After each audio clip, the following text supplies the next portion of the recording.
File attack point. Mavericks inbound. It's Pod Maverick. Maverick. Hosted by Kirk Henderson and Josh Bowe.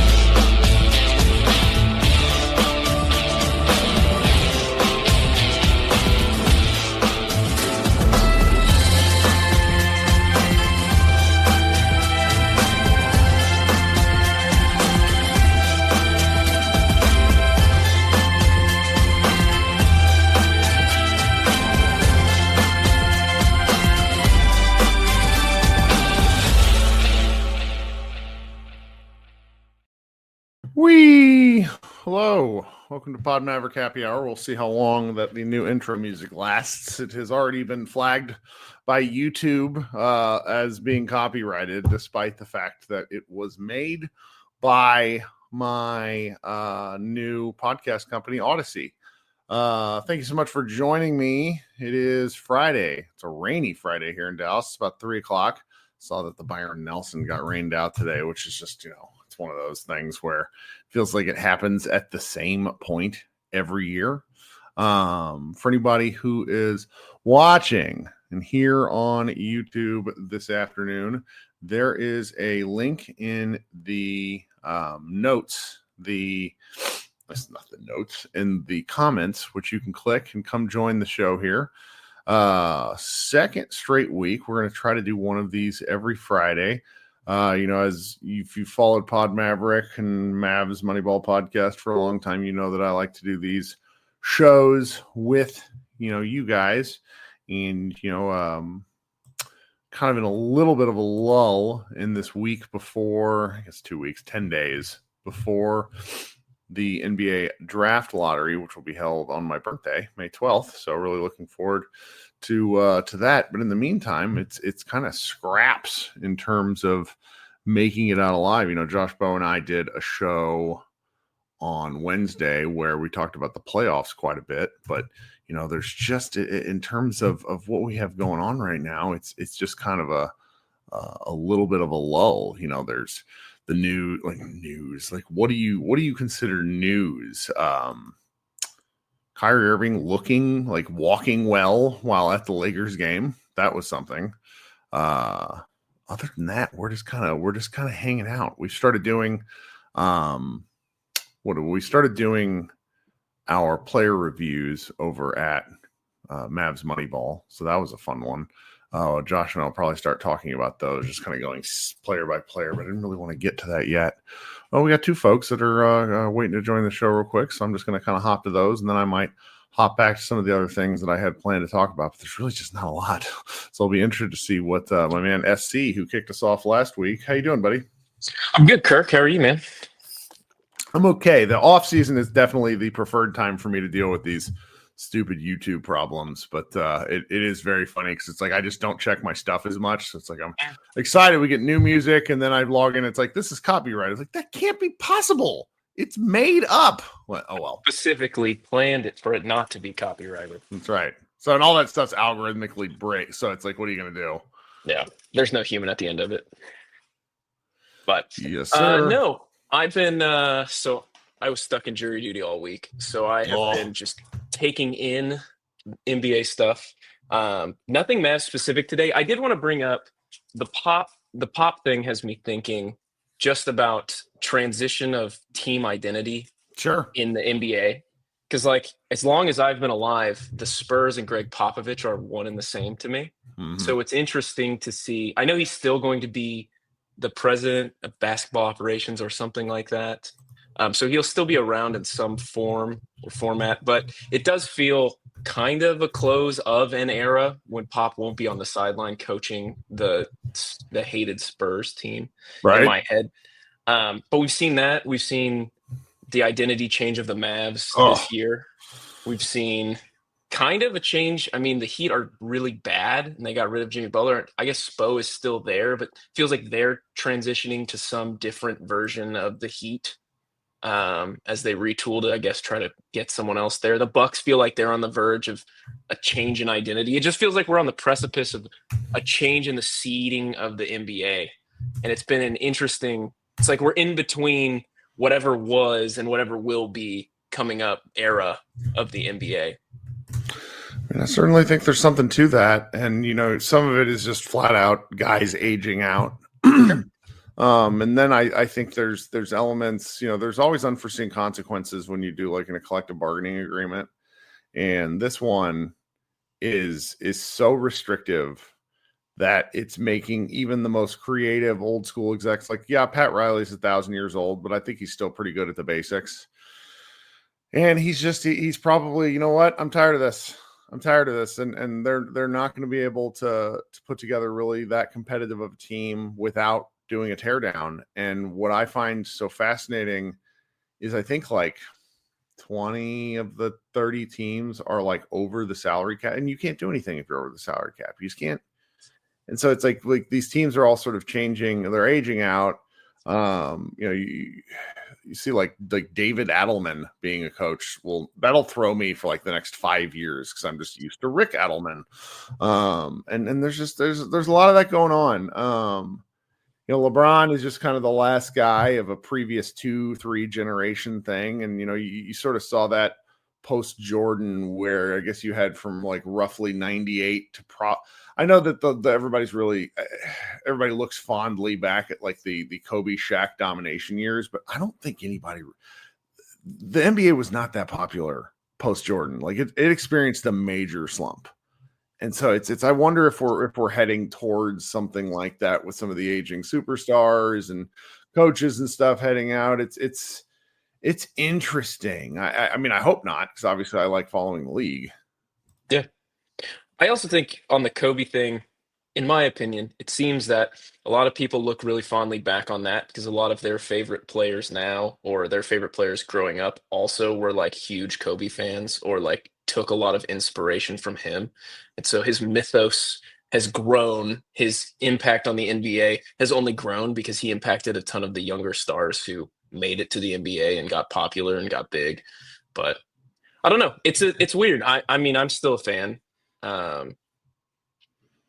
But Yeah. it feels like a changing of the guard, or like we're just in a season where it's like in between. We haven't gotten to what's next, but we're almost done with what's before. So I don't know. You can make the argument with like the TNT post-game show sort of transitioning for like a year to ESPN. You have Amazon firing up their new set of coverage, which I think the NBA sort of desperately needs. Like NBA, I'm excited about that one. I'm really too. excited about that team.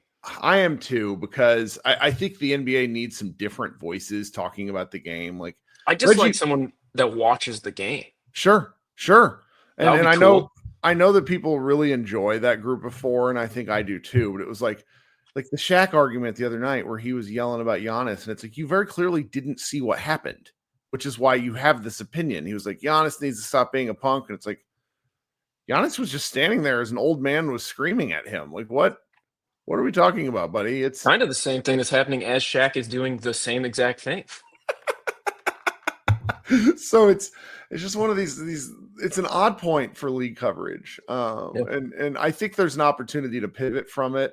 But somebody in the chat said, how about all this Luka slander? And it's just such a boring way to watch sports for me, where it's like, and I've experienced it with some of my friend groups where it's a couple of guys that just are really invested in kicking the shit out of Luka. And it's like, I remember after the Mavs beat Anthony Edwards in the playoffs last year, I didn't think about Anthony Edwards again. I was just like, oh, okay, he's done. Bye. I'm not going to sit here and like pound the guy for 3 days after they lost. It's boring. The LA guys in my group chat had quite a lot to say about Luka as the series went on and as it ended. Yeah, though I'm quietly not unhappy. I'm quietly happy that we don't have to have some of those nuanced discussions right now. I said the same thing where I was like, buddy, he's your problem now. Like, I will defend the guy still, but I don't have to defend him that much anymore because he's not on my team. So whatever. Yeah, that's definitely the case for me. It's going to be kind of another quiet week or so, and then we'll start to really get to pump up and wish cast a little bit. Interestingly, I put it about in the title about the lottery. So I ran this poll at Mavs Moneyball this week. I asked 2 questions. I'm only allowed to ask 3 for the way the software works, and I just couldn't think of a third one. I said, do you think the Dallas Mavericks are going to move up in the draft lottery? So it's like a really ridiculous question because everybody knows the odds are like next to nothing, like 2% for it. I mean, I guess it's like 10%. It's low is the point. But the Mavericks have never moved up ever, which is very actually hard to do. Like they've either sank or stayed in the same place. And 40% of my respondents thought that this was the year that the Mavericks would move up, which is just, to me, it kind of warmed my dead heart a little bit because it's like, okay, people are still hopeful about something. And then the next question, and this one really blew my mind, was I said, do you think the Mavericks are going to keep the pick? And 7 out of 10 fans said yes, that the Mavericks will keep the pick. And that I agree with the second, hope for the first. And if they ended up trading back actually to try to grab some additional assets because their cupboards are bare, I don't know that I'd be upset about that either. No, I just never see trade backs in a really effective way, but other than like Cuban doing ineffective way, doing it in what the Shane Larkin draft. You mean the former Mavs superstar Shane Larkin? That's right. I would be kind of okay. I mean, I desperately want them to keep the pick because I like picks. It gives me something to talk about, and it's just fun to invest in a younger guy. It's like I'm kind of fed up with Max Christie by the end of the year, but he's a young guy to look forward to.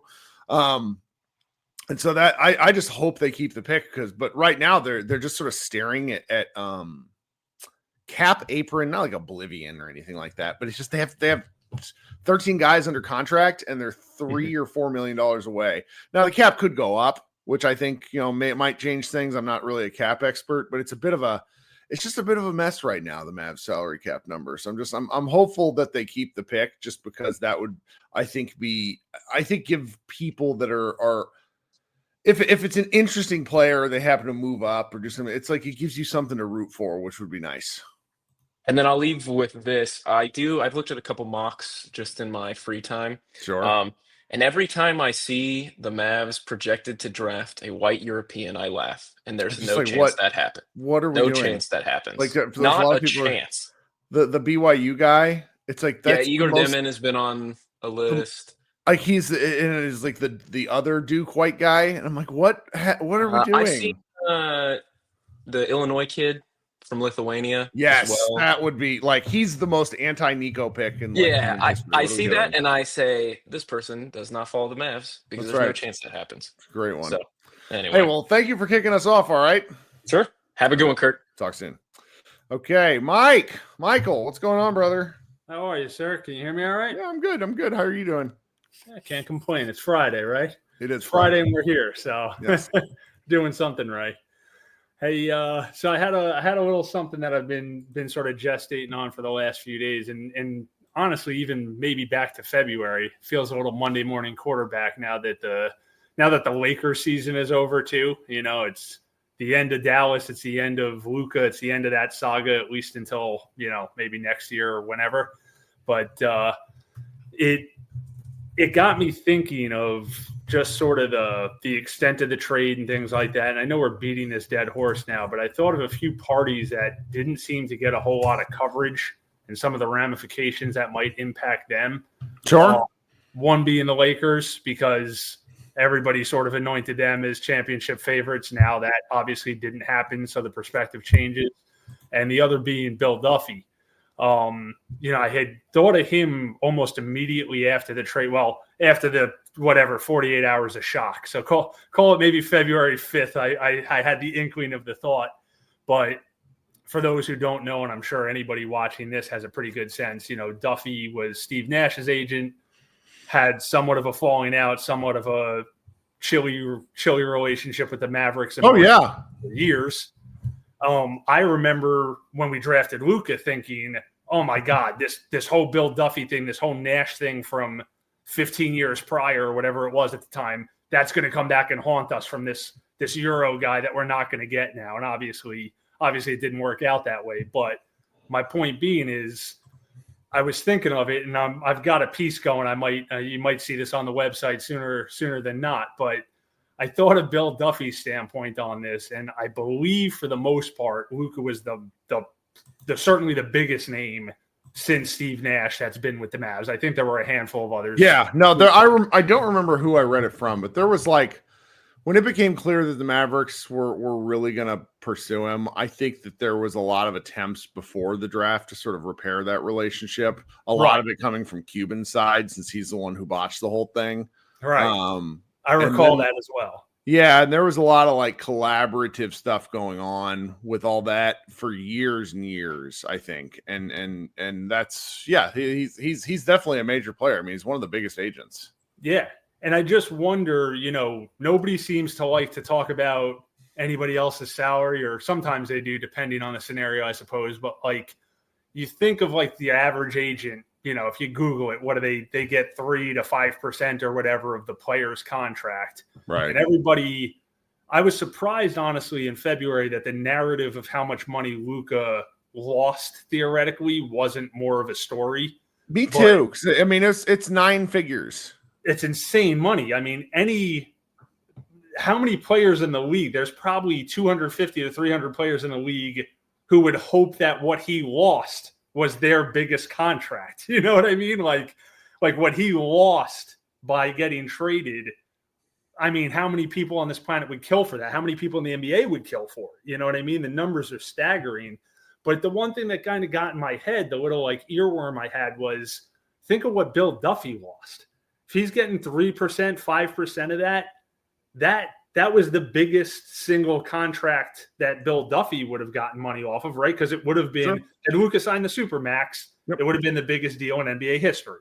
Every year there's the biggest deal in NBA history, right? That's right. This time it would have been Bill Duffy's.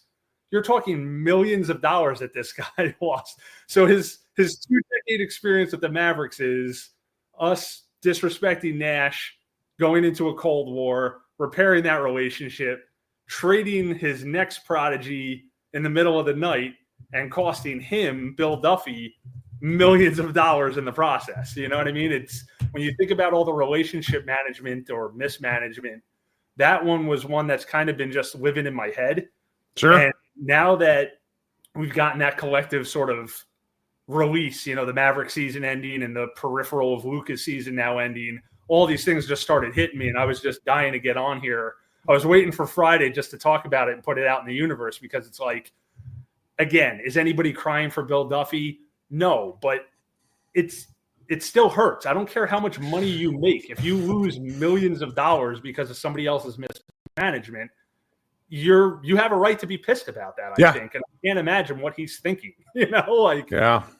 But what it does to our relationship with him and all of his clients in the future. Yeah. Shrimp Cocktail in the chat asks, I haven't even thought of this. Who is the 22 in the 2025 draft is a Duffy client? I honestly have no idea. I don't either. I mean, what has been kind of interesting draft related stuff is the NBA is really trying to tighten up on some of the shenanigans from previous years, where they're making everyone go to the combine, get measured. You might not necessarily have to do all the athletic testing, but I am pretty sure that everyone's going to have access to all the same medicals and stuff like that, which has been a tactic in the past of trying to, for clients trying to, agents try to redirect their clients to and from certain teams. So the NBA will like level the playing field in that regard. And I mean, at the end of the day, everything is business, and you want your guys to go where they have a chance to play and things like that. And I'm generally not sure on who the client list is, but it's certainly something to consider, but at least this time it's a different ownership group. It's a different, and who knows how long like Luka, Nico is actually going to be the GM. So it's like when that sort of stuff happens, it just, you move away from it. So, yeah.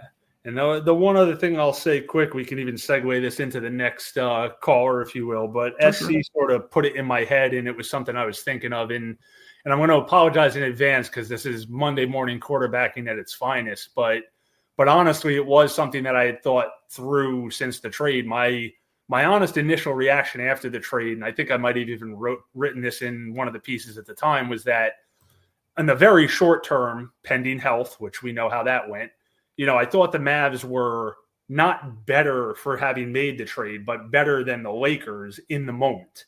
I thought the Lakers were sort of strapped, and SC had talked about it, and I thought what you and he were talking about before really got my mind going.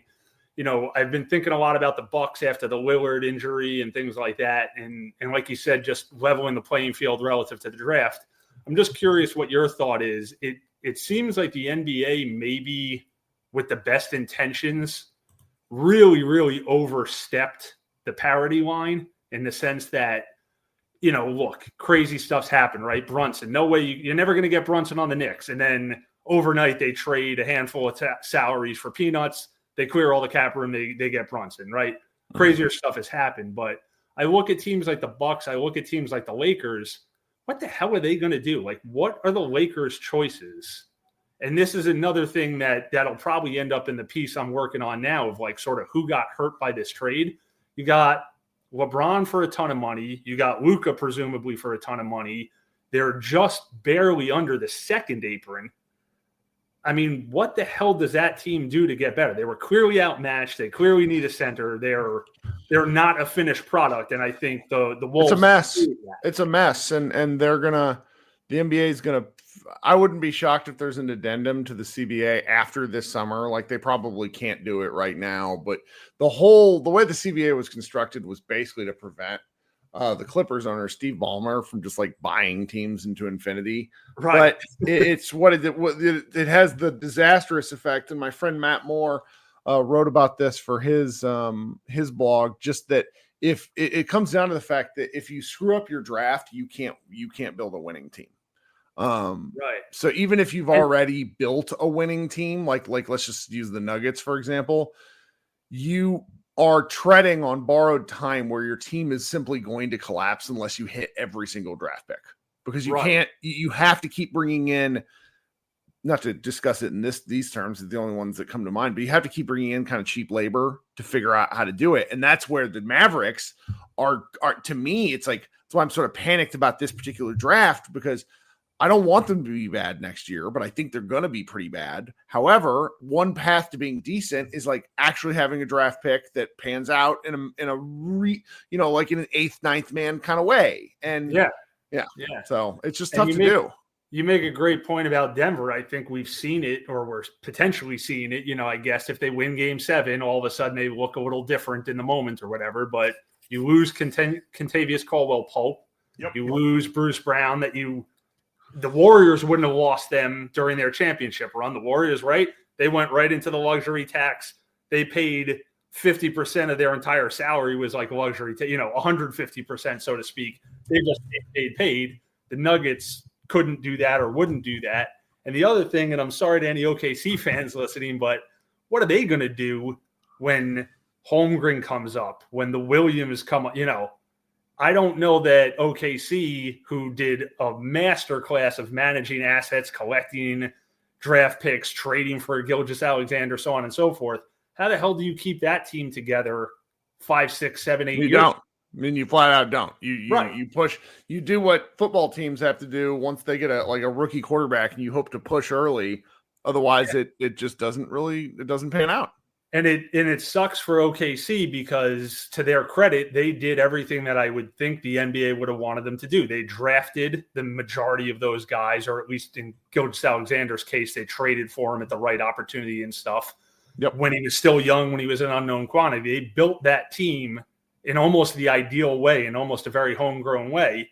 And their reward for it at the end of the rainbow is probably that they'd almost willingly have to break it up. And that can't be what the NBA, I hope it's not what the NBA intended by doing this. So from your mouth to God's ears, hopefully they come up with that addendum, because I think the NBA could really hurt their own product if this kind of sees itself through to the end.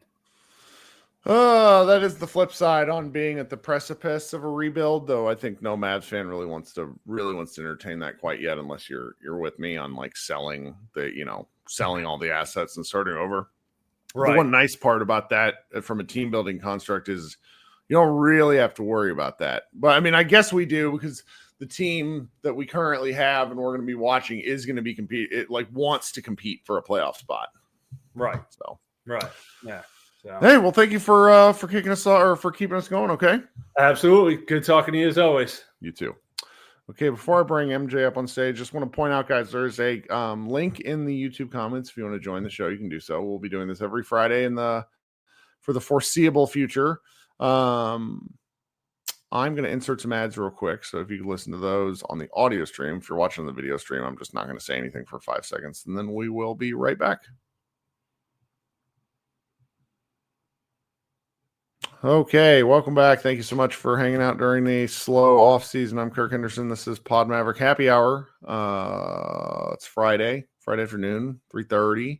I'm going to bring up MJ here, probably close out the show unless anybody else has something they would like to talk about. So MJ, welcome back. How you doing? Hey, Kirk, how are you? Happy Friday. I am good. Thank you. Thank you for joining once again. Yeah, just a couple things. You talked about the new stuff with the basketball for the next season, and got some inside information that, NBC, is taking over for ABC. And NBC, if you remember from the 90s, that Sure. wonderful, opening they did, with John Tesh's Round Ball Rock. dun, dun, dun, dun, dun, dun, dun. Yeah. Yeah, they're gonna do that again. They're doing that same music. That's going to be their theme music for starting games. And this really interesting person that I follow on YouTube knows a lot about the history and stuff. He basically talked about that. Back in the 90s, his opinion was that there had to be a protagonist and antagonists. Yep. And the protagonist was Michael Jordan. And anyone that stopped him from getting a championship was considered the antagonist. Sure. And that's why I think everyone was. I was a huge Michael Jordan fan. I was wearing. Matter of fact, when they won the second three-peat, I had a Bulls cap on when he made that shot. When he faked out Byron Russell. And incidentally, and I think this is one of the reasons why Jordan hates. Who was it? Detroit. Isaiah Thomas. Because as soon as it happened, Isaiah Thomas said that he pushed off. And it basically, and he did not push off. And the thing what made Michael Jordan such a great player was that he knew every player's strengths and weaknesses. And Byron Russell had a really bad weakness of stopping. He could run, but he could not stop. And you get him going one direction. And he even made mention to this in The Last Dance when he talked about that last shot. That, right. He said, everybody said he pushed off. He did not push off. If you look at it, he stopped suddenly. And Russell just, it was almost like what Brunson did to the guy, to Thompson last night, if you remember. That was a wild same play. Thing. Yeah. Of course, Brunson shot a 3-point, but it was the same thing. He ran him one direction, stopped on a dime, and then I'll always remember that shot.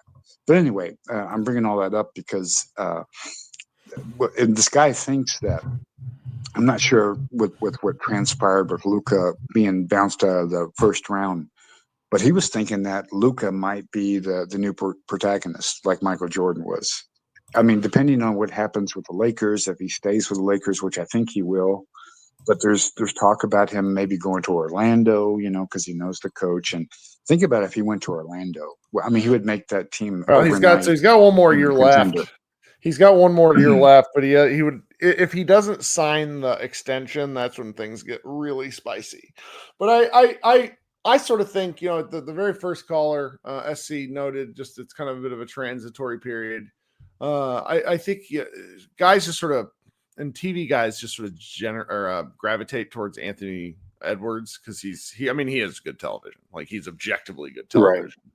Right. He's probably the only other one that I could think of in kind of that age range of somebody that still has like a mountain to climb that could be kind of the main character of basketball, so to speak. Mm-hmm. And see, and the other thing that was really interesting is that if you recall when CBS had it, because before NBC back in the 80s, when were Bird and Magic, they were on CBS, and it was okay, but it wasn't to the NBC basically did. They wanted to create a story, and actually the guy, the sports director had been a director for NBC for producing shows, and basically when they got basketball in the 90s, he said, I'm going to make a story.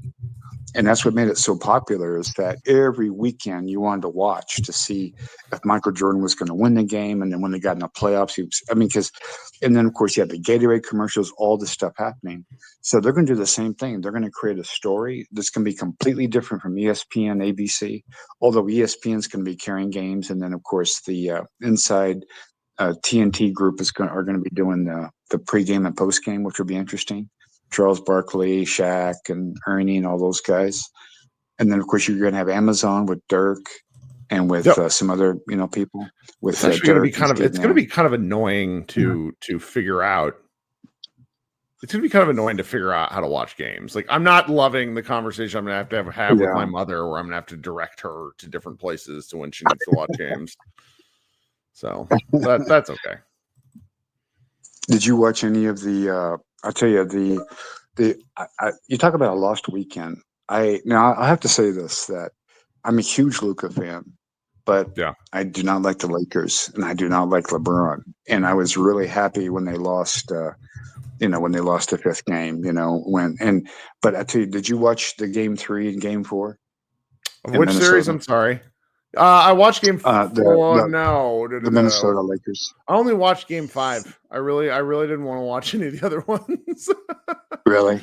Yeah. I'm telling you, man. Game 4 was because obviously they were down 2-1, and then they had the pivotal game 4, and that's when JJ Redick had them had the starters play all the second half with no rest. 24 minutes, and I swear to God, man, that game was so freaking close.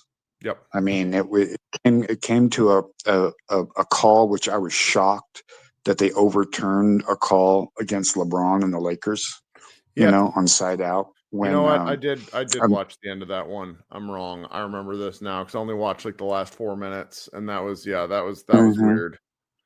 Yeah. And I'm telling you, what led to that was game 3. Game 3, the Lakers had a 10-point lead going into the fourth quarter. Luka had like a 30 burger. He wound up with 38, but Ant had like 43, and he just went off. I mean, just 3 after 3, and then some other supporting players came, and it was just like, I mean, it was a hurdle. I mean, it was just a tremendous effort for them because I swear to God, the Lakers were going to win that game. And if they won game 4, if they had tied it, then it's, I mean, they're going to the momentum element there was pretty big. Yeah. Yeah. I remember that. It just, I mean, and because but the thing is game 5, they were, they were lacking in energy, obviously, from playing so long, on the game 4, having no break, having a 40-year-old, dinosaur, and then having Luka, who was compromised. Now, I know he was, poor in defense, but people don't take into account his injuries. I mean, he got his back, and this really hurts him because I would say half of the players would probably sit out that game, or they would sit out more time than what he did. He set out he went to the locker, got whatever done, got bandage tape, whatever, came back out. You could see he was completely compromised. Now, he wasn't great before, but he was completely, he was a shell of himself, defensively. Sure. And after that back injury, and people don't take into account the injuries that he had. Well, because people have a hard time knowing when he's actually injured, because he milks so much stuff. That's why it's like, okay, well, if he's really injured and he looks great after he hits a shot and then he's limping again. I mean, Jalen Brunson did this last night too. It was very annoying. Right. So. And and the thing is, it just like you said, it kind of hurts him because. But see, the thing people don't realize is that Luka is really good at changing directions. He can start, he can stop, and that's how he gets open a lot. I mean, for a big guy and for kind of being, supposedly quote unquote out of shape, he gets open and he fakes out a lot of people, and he's got very good feet. But lateral movement sometimes is not a strong point, and with a back injury like that, I think a lot of people wouldn't even, they wouldn't even try because they could barely walk. Yeah. I mean, he's a tough guy. He's Yeah. a tough dude, but I don't know. Well, hey man, thank I'm you just. for, Were you happy that he lost, or I mean, you just probably didn't really matter? I'm sort of ready to watch other stuff for a while. Like I might tune back in for the conference finals, but I need like a week to just not watch and not hear anything about anything, which would be nice. But we'll see. We'll see. Yeah. Well, man, thanks for kicking us or for keeping us going. Okay. I appreciate it, man. Thanks for having me. All right. Talk soon. Okay, Tyron, Call welcome real quick back. and I'll Man. get it. Is that okay? I'm gonna take this call real quick and I'll get it. Okay. There we go. How you doing? Hey, all right. Oh, sorry, I'm turning the camera off. I'm at work. But You're good. hey, real quick, I just wanted to kind of piggyback off of what MJ said. I always go into the off season kind of optimistic, but with everything that transpired from January, February on out, I was feeling kind of iffy about the summer, and I still am. However, for some reason, seeing Luka and LeBron get bounced like that kind of made me feel better, and I don't know why, but I was happy. It was a very it closes off certain lines of Mavericks communication and then opens other ones where I've had to, my mentions for the past 12 hours have been people, different variations of what was right. And also, I just don't have to watch Luka play basketball anymore, which I'm doing, but I'm also not going to miss for the short term. Yeah, I think that's part of it too, because I didn't want to listen to the narrative all summer long. If Nico would have kept Luka, then we would be doing this, that, and the third. What if, woulda, coulda, shoulda all summer long. And I'm glad we don't have to hear that. Yep. And then plus too, I mean, it's like you said with the previous caller too. Watching Anthony Edwards is just plain flat out entertaining. Yeah. No, he's great. That whole squad. I mean, Naz Reid and Rudy Gobert going off the way he did is fantastic. It was I didn't want to ruin any of my fans, any of my Wolves fans like grumpiness, or I'm sorry, their like joy at winning. But like Rudy, it took the Wolves shooting like 7 for 44 from 3, and then Rudy just cleaned up the offensive glass. Like it's not like I don't want to downplay what he did, but it's like they either would have won by like making 7 more threes, which they probably should have done, or Rudy was going to get all those offensive boards. So it's like it was a really weird game in hindsight. It was. And my best friend is a Lakers fan, and he called me immediately pissed because he's like, this is the game that Rudy Gobert wants to finally show up in his whole career and play like a big man. Nope. But anyway, to piggyback off of that, another one of my points is this summer, I don't know what we do, as I'm sure nobody does because we're dealing with Nico Harrison here. But one thing, and I think Nick Angstead kind of touched on this. I thought about it before he made the show. But anyway, continuity is so important in the league right now. Yep. And I don't want Nico to ruin that any further than he's already had. I mean, obviously, us losing Luka, the talent that Luka brought to the team hurt. But what also hurt was the chemistry. The chemistry was just all the way off when he left and AD came in. No practices. These guys have never played before. They only see each other so many times a year. Caleb Martin was hurt when he got here. Christie was just kind of starting to come into. So the chemistry was just completely off. Not to say the injuries too. And I really hope that this summer that we can kind of keep it, the majority of these guys. Some of them need to go. They have to figure out something. I was just sort of one of the things I'm kind of losing my mind out today on social media where it's like, you think the Mavs are going to be bad next year? And I'm like, they don't have like these are their healthy guards. And if you don't know this, you're going to laugh. If you do know this, just let me get through it. Our 2 healthy guards currently under contract for next season are Jaden Hardy, Brandon Williams. That's the list. Yeah. And like that, like you just got to shore that up. Like the front court depth is obviously quite good, because you just mentioned a couple of the guys that are quite solid in terms of their. You got Max Christie, who he's listed as a shooting guard, but like he's not handling the rock.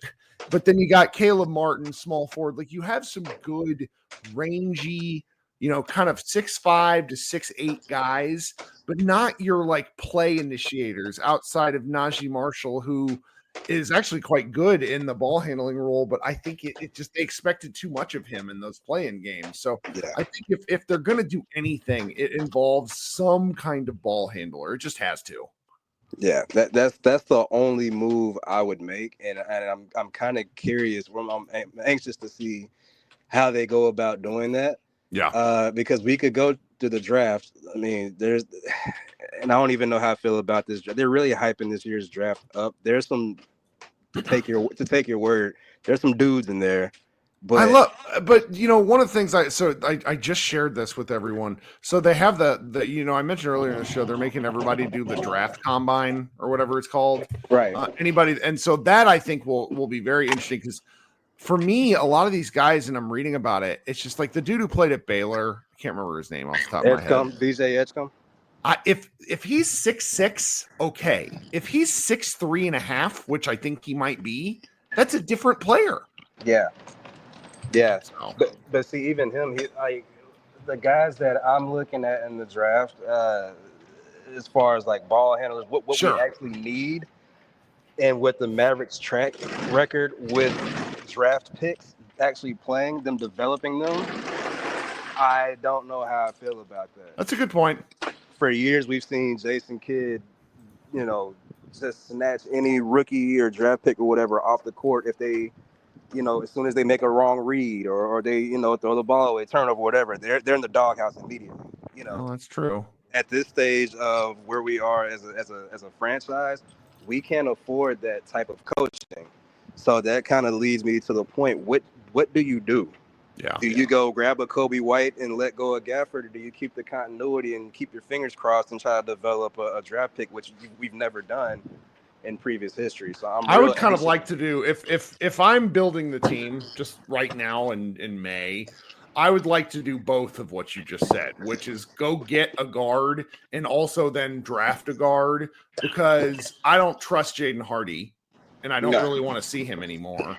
Brandon Williams I like, but I don't know if you saw the piece of information about how they did his single year contract. He's going to be an unrestricted free agent next year, or not. So stupid.